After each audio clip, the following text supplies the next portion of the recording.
Good morning, classmates. I will be your little teacher for today. Let's stand straight, and we will sing the national anthem of the Philippines.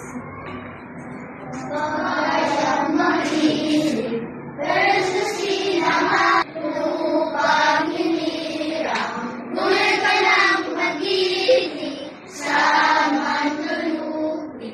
Di ka masisiip, sa dagat at mundo, sa simula, sa langit mo'y kumag, may kilalang pula at awit sa panlayang minamahal. Ako ay tinutulungan ng malakas, masipag at marangal. Dahil mahal ko ang Pilipinong tunay na paaralan, tutulungan ko ang tungkulin ng mamayan ng bayan. Naglilingkod, nag-aaral at nagdarasal ng buong matapatan.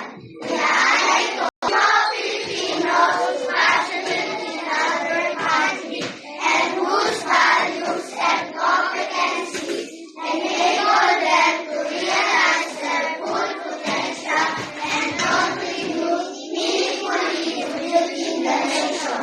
As a learner-centered public institution, the Department of Education continuously improves itself to better serve its stakeholders.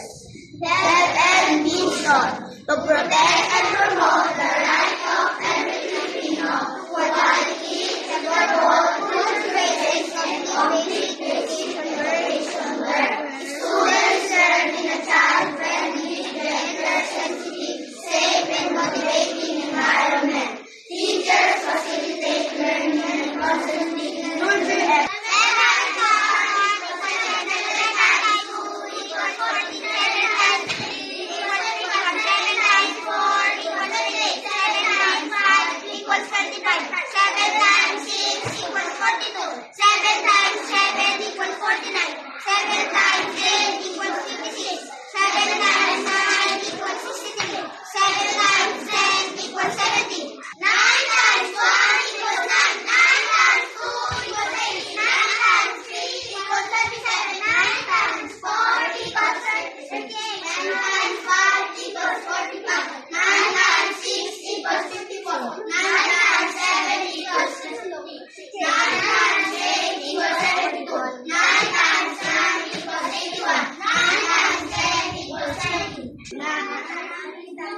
Aba, group 3, 9 times 1, go! 9 times 1 equals 9. 9 times 2 equals 3. 9 times 3 equals 6. Ayan.